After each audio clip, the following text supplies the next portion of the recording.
Assalamu alaikum and welcome on the live HSC talk with Qadir Mahmood Soomro.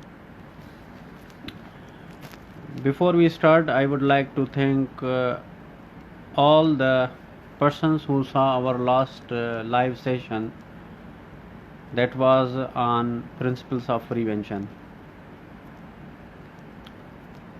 Today we are going to discuss on questions those need to be asked during accident investigation. Now in this, what we are looking basically in the accident investigation process, first step is to gather factual information.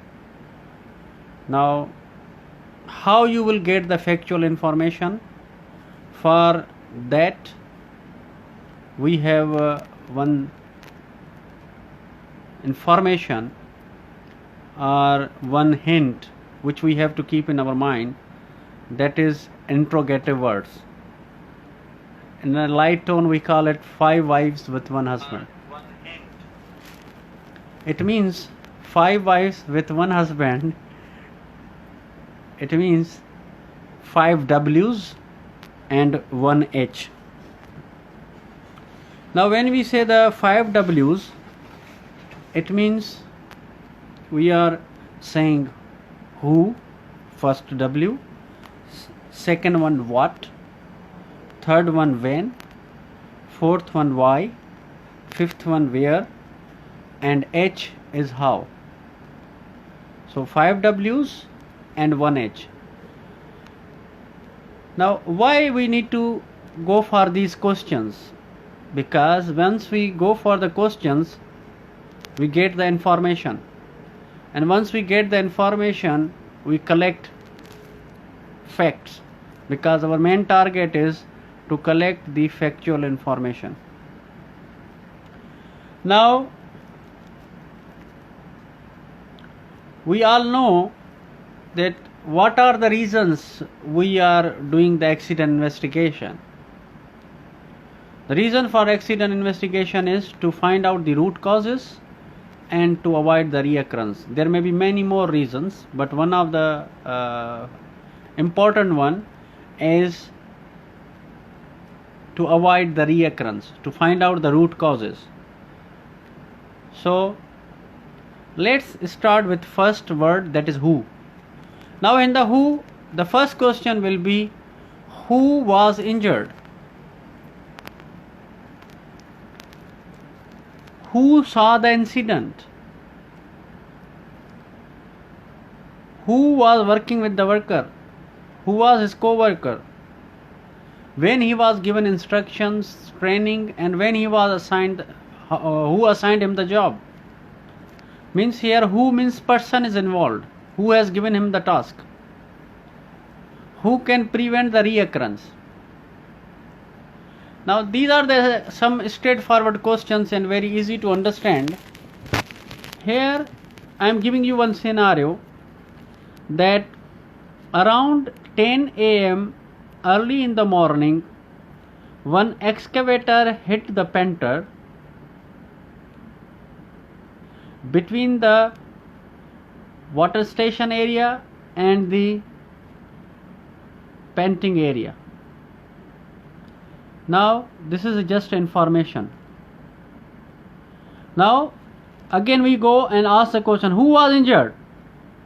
In this case the painter was injured. Who saw the incident? Basically in this situation we don't know who saw the incident, but when we say the excavator, so maybe the excavator operator or the flagman has seen him. So who was working with him? As he was a painter, and as I told you, there was an accident between the painting yard and the water station. It means there will be some other painters, other co-workers working with him. Now who had given him instructions, or who had given him a training, or who had assigned him the task? Again the question here is supervisor. maybe their HSE trainer has given him training regarding working safely. Now if you see in this thing, in this scenario, one is painter, another is excavation activity, and third one is a water station. So these are two different activities, different three locations. Now excuse me, what was the injury or illness? We cannot know from just discussion, but once we go to the work location, and let's say we observed he broke the leg, the painter broke the leg because excavator hit. Because when the excavator hit him, he lose the leg, means not lose the leg, but he got injury on the leg. What was being done at the time of injury or incident? Basically this incident occurred because the painter was crossing near the excavator and going to the water station for drinking the water. What were they told to do so? Now basically it was not a task, it was not the job. So this question will not be valid here because he was not given some task. He was just going and taking the water. So he was just crossing near the water excavator. What tools were being used? Basically there were no tools, but yes, there was equipment which was working, that was excavator. So excavator was being used. And what operation was being performed? This operation is basically excavation.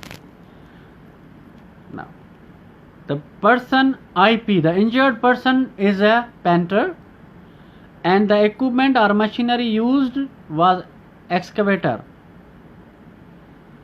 Then what instruction had been given? Basically he was not doing any job, so he was not given any instruction. Then what precautions were given? Basically when he was crossing from that excavation area, there was no barricades, there was no signages, and the painter went from the area unauthorized, and during the operation of the excavator hit the painter. There is another question, what PP was used? Basically there was no need of PP in this zone. He is in the working area, he needs the PP, but he was not part of the excavation. So he was violating the rules and he went to the unauthorized zone.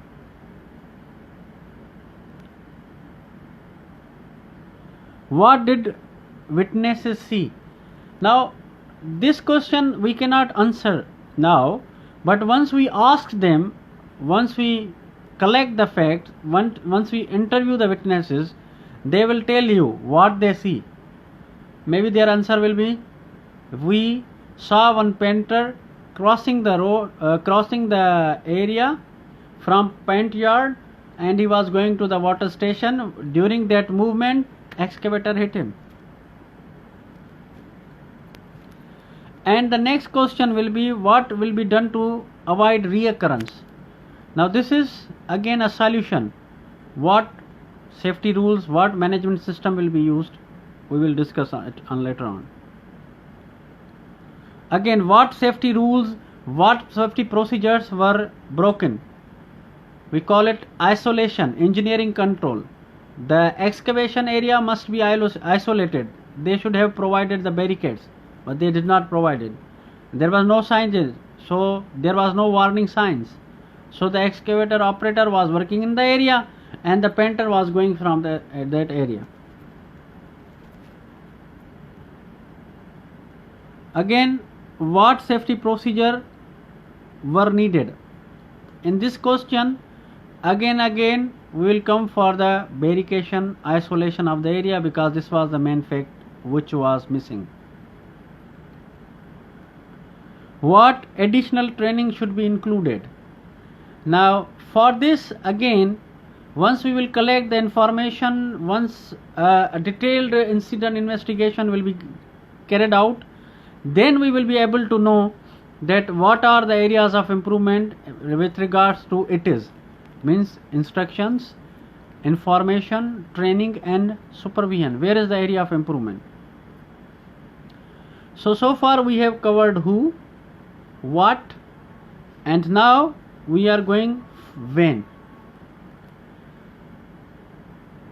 When I shared the example of that incident, that was around 10 a.m. the accident happened. So you have to keep this point in the mind, the time of the accident.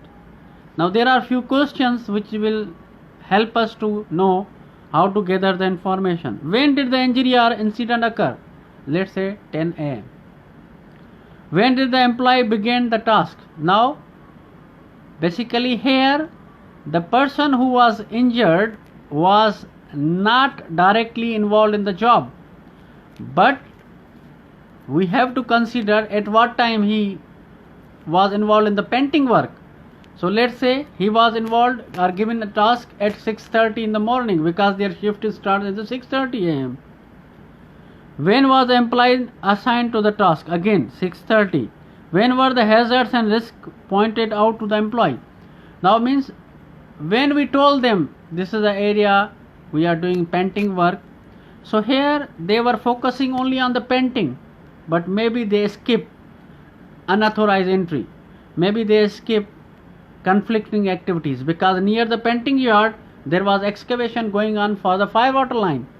So maybe the workers and the supervisor were not aware of that. When did the supervisor last check the employee's progress? Now, unfortunately, whenever we do the accident investigation and this type of serious accident happen, normally the supervisor are not available to the work location. For example, they went to the store. For example, they went to collect some material. For example, they went to half-day leave, but workers are still working. So still again it is an area of improvement. The supervisor should not leave the location. When was the appropriate training provided? Now this is not an easy question. For that you have to dig it out. Maybe this barrication and unauthorized entry will be maybe discussed in the induction. Maybe he has done an work excavation training. Maybe he has done barricades and signs awareness toolbox talk, whatever. And then when was a risk assessment done? Now there are two risk assessment. One is a job safety analysis, which is a proper risk assessment. Another is a TRA, task risk assessment. Now the problem here is the TRA, task risk assessment, was for the painting, but the guy was hit by the excavator. So maybe while doing the risk assessment or while doing the toolbox talk, maybe they skip the conflicting activities, because their focus was only painting, but they forget about the other activity, that was excavation, that was conflicting activities, and they were doing job nearby. Now the fourth question or fourth W is why. Why means reasoning. Why was the employee injured? Because he was in the line of fire, because he went inside the unrestricted area and unauthorized area. Why did the employee behave that way? Because he behaved like that, maybe he does not know it's a hazard for him or maybe risk for him. And another issue was that he was going to the water station area, cooling water station, because he wanted to drink some water. Why was PP not used? This question we will not ask here, because he was using the PP, but he was not directly assigned with the activity. Means he was not part of the excavation, but definitely he was wearing helmet, safety glasses, safety shoes, whatever the mandatory PP is. Why were specific instructions not given to the employees? Here, this is the most important question. Why he was not given instructions? Maybe while doing the job they did not consider the conflicting activities, nearby activities. They only focused on the painting. They did not went for the or look for the hazards of excavation. Why was the employee allowed to continue working? Because he was not working, but he was just crossing. In this case, the flagman who was working next to them, or who was assisting the excavation operation, he should have stopped him. He should have stopped him so that he should not go in the line of fire. Why wasn't the supervisor there at the time? Now, the supervisor was not there because he went to the store. And if there is no supervision, this is one of the underlying cause, that whenever the supervision is not there, the workers always commit mistakes, and these mistakes lead to the unwanted events and lead to the management system failure, and we got an accident. Now the fifth W is where. So in the where means we are talking about the locations. Where did the injury or incident occur? We call between the painting yard and the water station. Then, where was the employee at the time of incident? The employee was near to the excavation operation area, or he was going behind. Again, where was the supervisor? Now this question is again and again being asked. He was going to store. He was at the store, but he was not at the work location. Where were the co-workers at the time of incident? Because he was from the painting crew, so the workers were in the painting yard. They were not in the excavation area. So nobody witnessed him, or nobody saw him. Nobody noticed him working near the excavator. Where was the witness when the incident occurred? The witness was on the other side of the excavator. Maybe once we will do the investigation, we will get the information. He was from the other area. So once he was from the other area, maybe he did not see him, but while turning he saw the worker, the painter, and the excavator hit him. So these were 5 W's which we can use to collect the major information. Now the last one is H. How? How was the employee injured? This is the next question. The employee was injured because he came into the line of fire, or he was near the excavator, or he was in the excavation zone. How could the injury or illness have been avoided? Now once you will dig in it, once you will go for the questions, you will know that it can be easily avoided once they provide the isolation of the area, barricades and signages, and of course give the awareness to the workers, instruction, training and supervision. And how could co-workers avoid similar injuries and illnesses? By education, by training, by awareness, by following safety rules. How could the supervisor have prevented injury or illness? Now this is our area of improvement, where we have always seen the accident happen due to the non-availability of the supervision. That's why, if you know, we have HSC personnel, we talk about permit to work. That's the safe system of the work. And in all the safe system of the work, we always say that permit receiver or the supervisor of the job should be always in the work location, because once the supervisor is not there, maybe there is an area where workers, where the painters or whoever are assigned under the supervisor will violate the rules, or maybe are not aware, they may commit mistakes. So this was 5 W's and 1 H. Now with regards to this information, I have tried my level best to share you with the examples. Now once we will finish this video, I will share you the link of the presentation which I have also prepared. So anything which is missing, you can take from there and practice in your free time. And God forbids, if there is any accident investigation in your area, I hope these questions will support you, and you can use them for the future references. At the end, as all this information which we are collecting is for 3 reasons, means 3 causes. We are finding 3 causes. One is the immediate cause, another is the underlying cause, and third one is a root cause. So whenever we say the immediate cause is always unsafe act or unsafe condition.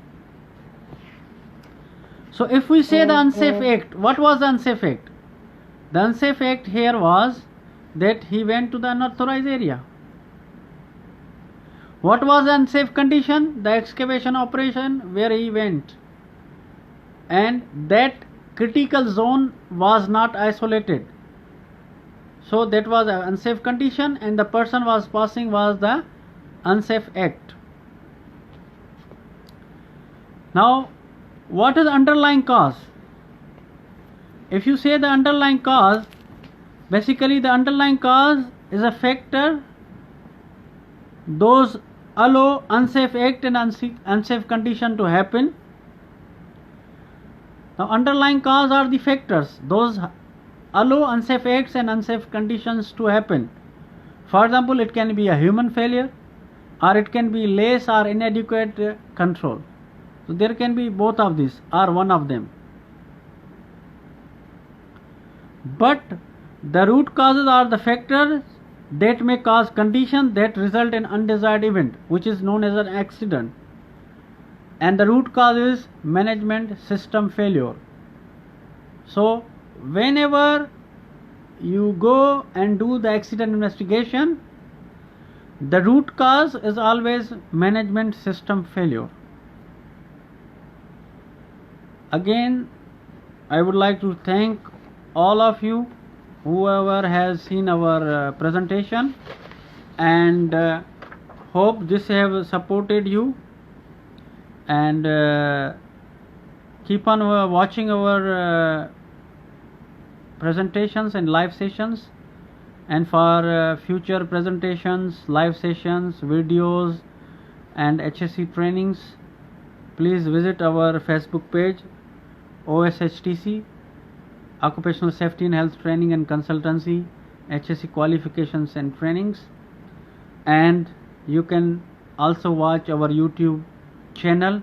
You can subscribe on OSHTC Trainings. So thank you very much once again. Be safe and work for your good career, and I hope you will share this information with other friends, so that most of our people and HSC professionals who are new can gain more information, and the people who are already experts and they are working in the HSC field may get some refreshing information. Thank you very much. Assalamu alaikum.